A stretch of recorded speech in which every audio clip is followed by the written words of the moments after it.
উফ, এইবার এমন একটা দাও মারবো না যে কৃষ্ণচন্দ্র কেঁদে কুল পাবে না। কিন্তু সেটা একমাত্র সফল হবে এর মন্ত্রী আমাদের পাশে থাকে। আরে ও তো মোহর ছাড়া আর কিছুই চেনে না। ওকে খবর দিয়েছি এক্ষুনি এলো বলে। রাজামশাই, কৃষ্ণনগরের মন্ত্রী এসেছেন। ওকে ভেতরে পাঠিয়ে দাও। প্রণাম খাম্বাজরাজ। এ কি রানীমা, আপনি? আমি তোমাদের কৃষ্ণনগরের রানীমা নই। আমার নাম ললনা। আমি হরেক রকমের গলায় কথা বলতে পারি। এটা আমার আসল গলা। ওরে বাবা রে বাবা রে বাবা, আপনি তো প্রতিভার জলজ্যান্ত রূপ। একে আপনি কোথা থেকে পেলেন খাম্বাজরাজ? বেশ কিছুদিন আগে একটা যাত্রা দেখতে গিয়ে ললনার সাথে পরিচয় হয়। ওর ব্যাপারে সবকিছু জানার পরে আমার মাথায় একটা বুদ্ধি খেলে যায়। তাই আপনি আমাকে ডেকে পাঠিয়েছেন, তাই তো? একদম তাই। আমার একটা পরিকল্পনা আছে। ছলে বলে কৌশলে ওই কৃষ্ণনগরের আসল রানীকে কিছুদিনের জন্য বাইরে পাঠাতে হবে। আর সেই সুযোগে সেসব দায়িত্ব আমার ওপরে ছেড়ে দিন। আমি নিজের দায়িত্ব নিয়ে ললনাকে কৃষ্ণনগরের রানীর সমস্ত আদব কায়দা শিখিয়ে দিয়েছি। এখন শুধু আমি বাকি ব্যাপার নিয়ন্ত্রণ করব। এখন মহারাজ বাৎসরিক হিসেব নিয়ে ব্যস্ত, তাই রানীমা চলে যাবেন আর তার বদলে ঢুকবে ললনা দেবী। তাহলে আর দেরি কেন? আজ রাতেই বেরিয়ে পড়ো। আর যদি আমার পরিকল্পনা অনুযায়ী এগোতে পারো তাহলে কিছুদিন পরে তুমি হয়ে উঠবে কৃষ্ণনগরের রাজা। আমার কত দিনের আশা। চলুন তাহলে। হ্যাঁ চলুন, রাজবাড়ির বাকি ব্যাপার যেতে যেতে বুঝিয়ে দেব। রানীমা কিভাবে কথা বলেন, কাকে কি বলে ডাকেন, রাজবাড়ির কোথায় কি আছে সব।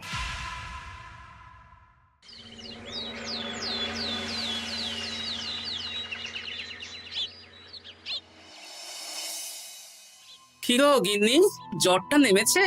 এই জ্বরটা কমেছে, কিন্তু শরীরটা খুব দুর্বল গো। তুমি পারলে ভাতটা রান্না করে রাজবাড়ি যাও। আমি বেলার দিকে এই কিছু একটা তরকারি করব। না না গিন্নি, তোমাকে এই শরীরে রান্না করতে হবে না। আমি তরকারির সবজি কুটে রাখছি। হ্যাঁ, ওই পুটির মাকে বলে রাখবো, ও এসে রান্না করে দেবে। তাহলে তো ভালোই হয়। জ্বরে একেবারে শরীরটা দুর্বল করে দিয়েছে গো। হ্যাঁ, তুমি বিশ্রাম নাও গিন্নি, আমি রান্নাঘরে যাই। কি গোপাল আজকে এখনো এলো না? ও কোনোদিন সময় এসেছে মহারাজ? ওকে তাড়িয়ে আপনি একটা কাককে রাজসভায় রাখলেও সে সময়ে আসবে। আসলে গোপালের গিন্নির খুব জ্বর, আমি দেখে এসেছি। তাই হয়তো ওর গিন্নির সেবা শুশ্রূষা করতে গিয়ে গোপালের দেরি হচ্ছে। তোমাকে আর গোপালের হয়ে কাসুন্দি গাইতে হবে না। এই তোমরা থামো তো।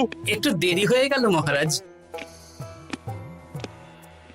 আসলে গিন্নির খুব জ্বর, তাই কিছুটা রান্না করে এলাম। আচ্ছা আচ্ছা আচ্ছা, তা এখন তোমার গিন্নির শরীর কেমন আছে? আগের থেকে ভালো আছে মহারাজ।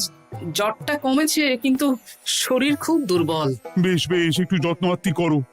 যাই হোক, আজকে সারা বছরের খরচের হিসেব আর আগামী অর্থনৈতিক বছরের প্রকল্প নিয়ে আলোচনা হবে। আলোচনা শুরু করা হোক।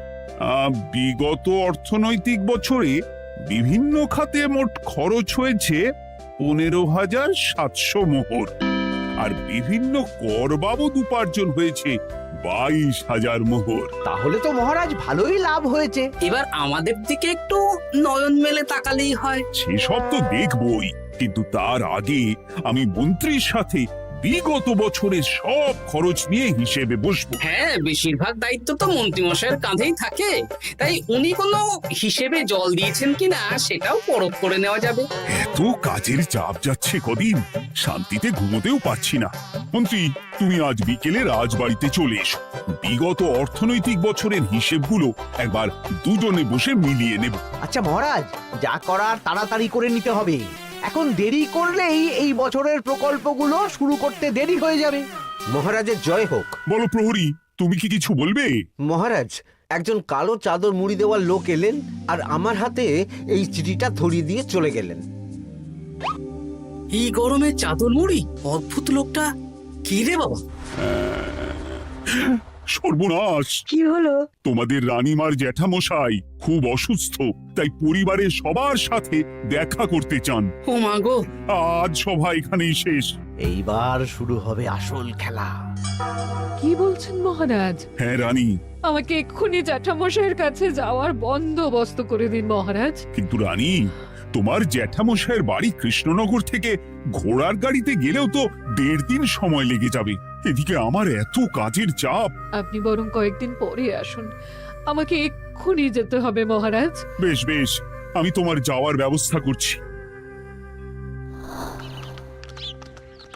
সাবধানে যেও রানী, আমি 2-3 দিনের মধ্যেই আসছি।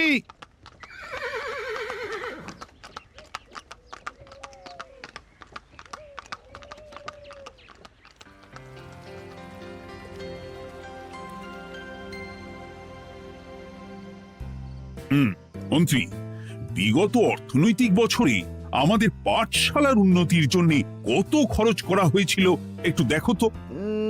সব মিলিয়ে মোট 150 মোহর মহারাজ। কিন্তু আমার এখানে তো 170 মোহর দেখাচ্ছে। 170 মোহর? তা কি করে হয়? একই রানীমা, আপনি ঘোড়ার গাড়ি করে গেলেন আর হেঁটে চলে এলেন। সে আমার ব্যক্তিগত ব্যাপার, তুমি তোমার কাজ করো।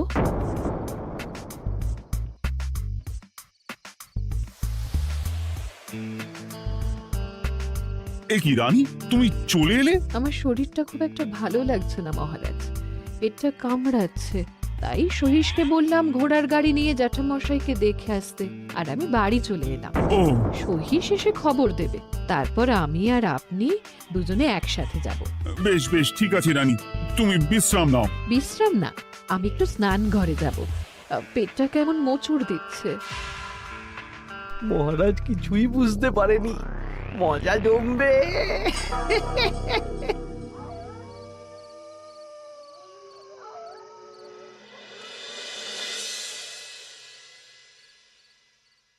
এ কি রানী, তুমি তোমার সব গয়না গাটি বের করছো কেন? আমার আর এই পুরনো নকশার গয়না পছন্দ নয় মহারাজ, ভাবছি কালকে সকালবেলা এই গয়নাগুলো শ্যাকরাকে দিয়ে শহুরে নকশায় নতুন গয়না বানাবো। কিন্তু এগুলো তো তোমার সবই পছন্দের গয়না। কিন্তু মহারাজ, আমি ভেবে দেখলাম এই গয়নাগুলো সবই বড্ড ভারী গয়না, আমি শহুরে আধুনিক নকশার হালকা গয়না পরবো।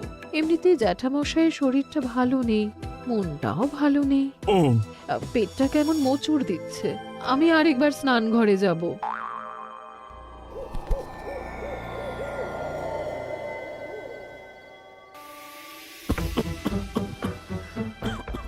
ওই তো মন্ত্রী মশাই এসেছে।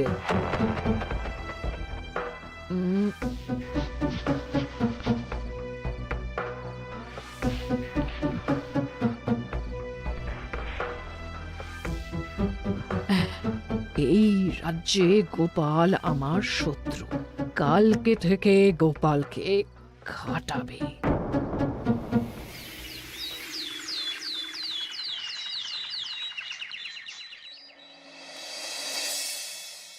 হায় হায় হায়, কি হলো রানী, কি হলো? গতকাল রাতে আমার সমস্ত গয়না চুরি হয়ে গেছে। হ্যাঁ? বলো কি প্রহরী? বলুন মহারাজ। গতকাল রাতে রানীর সব গয়না চুরি হয়ে গেছে। তুমি আরেকজনকে নিয়ে এক্ষুনি খোঁজ করা শুরু করো। যথাজ্ঞা মহারাজ।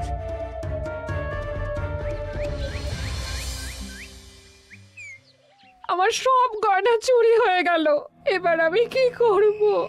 রানী তুমি কেঁদো না, সেই সকাল থেকে কেঁদেই চলেছো। আমি তো প্রহরীকে খোঁজ করতে পাঠিয়েছি। এই সব প্রহরী কর্মচারী কাউকে বিশ্বাস হয় না আমার, আজ থেকে সবাইকে ছুটি দিয়ে দেব। কি বলছো তুমি? সবাইকে ছুটি দিয়ে দিলে রাজবাড়ির কাজ কে করবে? কেন? আমাদের সবচেয়ে বিশ্বাসযোগ্য সভাসদ গোপাল আজ থেকে রাজবাড়ির সব কাজ গোপাল করবে। কি বলছো? আপনি কি বলতে চাইছেন? গোপাল বিশ্বাসযোগ্য না? হ্যাঁ, গোপাল আমার সবচেয়ে প্রিয়, ওর চেয়ে বিশ্বাসযোগ্য আর কেউ নেই। কিন্তু কোনো কিন্তু না, বলবেন আপনার আদেশ। এক্ষুনি গোপালকে ডেকে পাঠান। যেমন তোমার ইচ্ছে। গোপাল, গতকাল রাতে রানী সব গয়না চুরি হয়ে গেছে, তাও আবার ঘরের ভেতর থেকে। আমি চাই তোমার মতো বিশ্বাসযোগ্য লোকই রাজবাড়ির সমস্ত কাজ করুক। মানেটা ঠিক বুঝতে পারলাম না রানীমা। মানে আমি রাজবাড়ির বেশিরভাগ কর্মচারীকে ছুটি দিয়ে দিচ্ছি, তার বদলে রাজবাড়ির কাজ করবে তুমি। কিন্তু কোনো কিন্তু না। রাজসভার ভাড়ামো অনেক হয়েছে, এবার থেকে তোমার কাজ বাসন মাজা, ঘর মোছা, কাপড় কাচা, পুরো রাজবাড়ি ঝাঁট দিয়ে পরিষ্কার করা। এই সেরেছে। যাও, রান্নাঘর থেকে বাসন নিয়ে পুকুর পাড়ে গিয়ে বাসন মাজবে। এ কি গোপাল, রাজসভা থেকে সোজা পুকুর পাড়ে? এ কি হয়েছে নাকি? খুব হাসি পাচ্ছে না? হাসি তো পাবেই। নতুন রানীমা আসার পরে তোমার এই হাল করে ছেড়ে দিল। নতুন রানীমা? না, আসলে ঘটা বলতে চাইছে রানীমা তোমাকে নতুন চাকরি দিয়ে এই হাল করলো। ও যা হয়েছে ভালো হয়েছে, আমার পেছনে না লেগে নিজের কাজ করুন যান। কোথায় কি বলতে হয় জানিস না নাকি? অভ্যেস নেই তো, তাই মুখ ফসকে বেরিয়ে গেছে।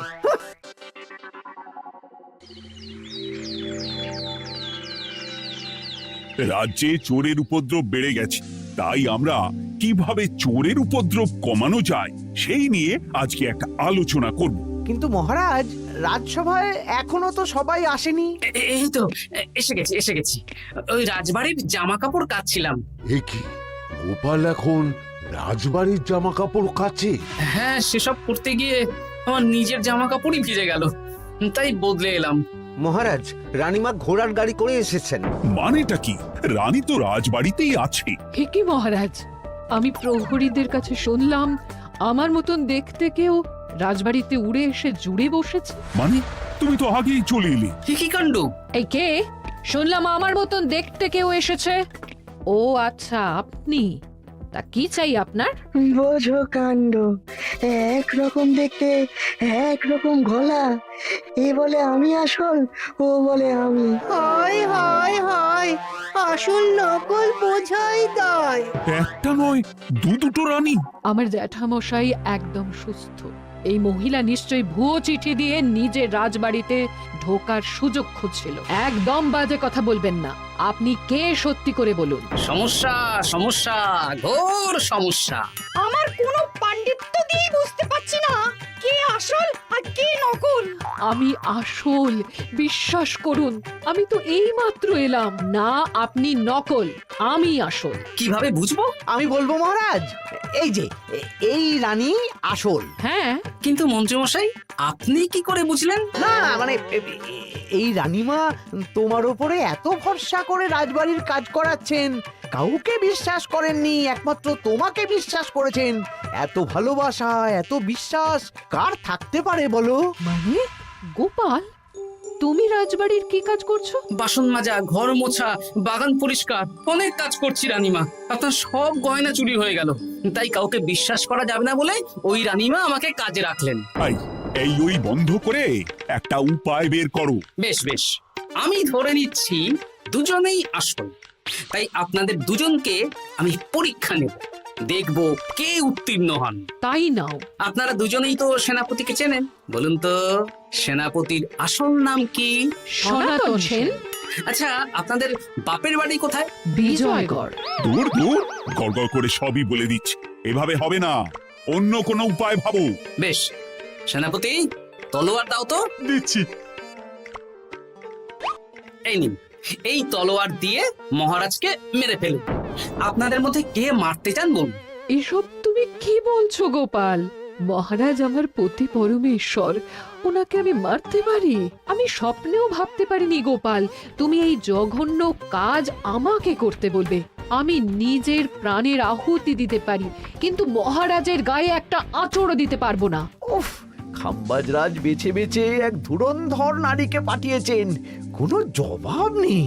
আমি বুঝতে পারছি না মহারাজ, এনাদের হাবভাব, কথাবার্তা, রূপ সবই একরকম। তবে যিনি ঘোড়ার গাড়ি চেপে এখন ফিরলেন, তিনি আসল হলেও হতে পারেন। আমি আসল, বিশ্বাস করুন। বললেই হলো? আসল হলে প্রমাণ করুন। বেশ, আজকে আর মাথায় কিছু আসছে না, আমি কাল আসব। ততক্ষণ আপনারা দুজনে রাজবাড়ির দুটো ঘরে থাকুন। কি ছক মারিতে পড়লাম রে বাবা।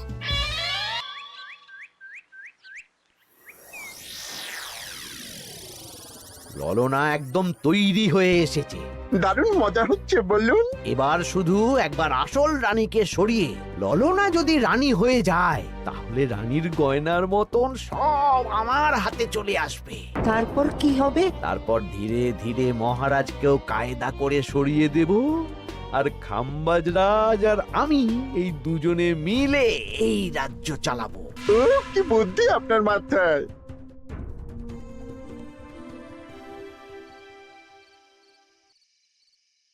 বলছি শোনো না, আমার শাড়িটা একটু ছিঁড়ে গেছে গো। তুমি বাজার থেকে কালকে আমার জন্য একটা শাড়ি নিয়ে আসতে পারবে? হ্যাঁ, আচ্ছা বেশ, নিয়ে আসবো শাড়ি। শাড়ি শাড়ি শাড়ি, এই তো মাথায় বুদ্ধি এসেছে। কাল নয়, আজকেই। গোপাল, তুমি কিছু ভাবতে পারলে? মহারাজ, আপনার দুই রানীকে ডাকুন। আমার তো একটাই রানী। ওই হলো মহারাজ, আসল নকল দুজনকেই ডাকুন। কই গো, একটু বাইরে এসো। বলুন মহারাজ, আপনি ডাকছেন? আচ্ছা, আমি দুটো শাড়ি নিয়ে এসেছি, লাল শাড়ি আর নীল শাড়ি। এই দুটোই মন্ত্রপুত শাড়ি, এক সিদ্ধ পুরুষ দিয়েছেন। কে তিনি? না, সেসব এখন বলা যাবে না, তবে এই শাড়ি দুটো একটা একটা করে ওনাদের দিয়ে দিন।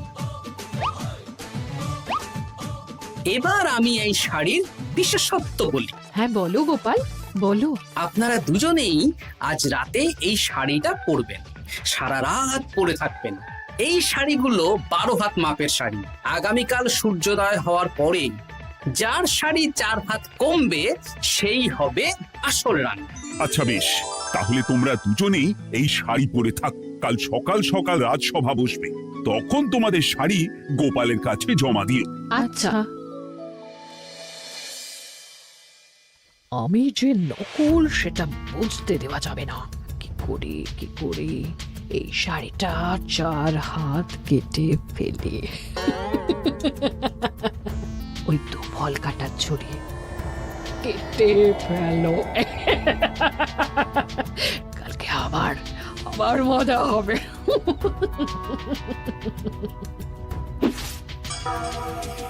হে ঠাকুর, রক্ষা করো ঠাকুর, আমার শাড়িটা যেন 4 হাত কমে যায়।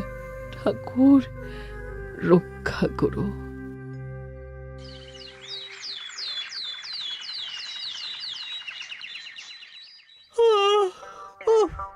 এত সকাল সকাল রাজসভা, দূর, ভালো করে ঘুমটাও হলো না। আমি তো ঘুমোইনি, চিন্তায় ঘুমই আসেনি। কই গো, তোমরা এসো। এই নিন আমার শাড়ি, এবার মেপে দেখুন, এটা 4 হাত কমে গেছে। এই দেখুন মহারাজ, বিশ্বাস করুন আমি আসল, কিন্তু এই শাড়িটা সারা রাত পরে থাকা সত্ত্বেও 4 হাত তো দূর, 4 আঙুলও কমেনি। লাল শাড়িটাই ছোট মনে হচ্ছে। তাহলে তুমি আসল? উফ বাবা, বাঁচা গেল। আয়, কে আছো? এই নকল রানীকে কারাগারে বন্দি করো। দাঁড়ান মহারাজ, বন্দি করতে হলে যার শাড়ি 4 হাত কমে গেছে তাকে বন্দি করুন। কেন? আমার শাড়ি তো 4 হাত কমে গেছে, শর্ত অনুযায়ী যে আসল তার শাড়ি তো 4 হাত কমবে না, আপনি ধরা পড়ে গেছেন নতুন রানীমা। এগুলো কোনো মন্ত্রপুত শাড়িই নয়, এগুলো আমার পরিকল্পনার প্যাচ। আপনি নিশ্চয়ই নিজেকে আসল প্রমাণ করার জন্য শাড়িটা কেটেছেন। না মানে, না না না, তাহলে কমলো কি করে? না মানে হয়ে গেল। সত্যি গোপাল, তোমার বুদ্ধির জবাব নেই। গোপাল, তুমি আমাকে বাঁচালে। এই যে নতুন রানীমা, চুপ করে কেন? ওকে আমি কারাগারে গিয়ে বেত মারছি, তাহলেই সব বলবে। বল, কে তুই বল? আসলে মানে আমার নাম ললনা, আমি যাত্রাপালা করি, অনেক রকম গলায় কথা বলতে পারি। কদিন আগে খাম্বাজ রাজ আর এই মন্ত্রী মশাই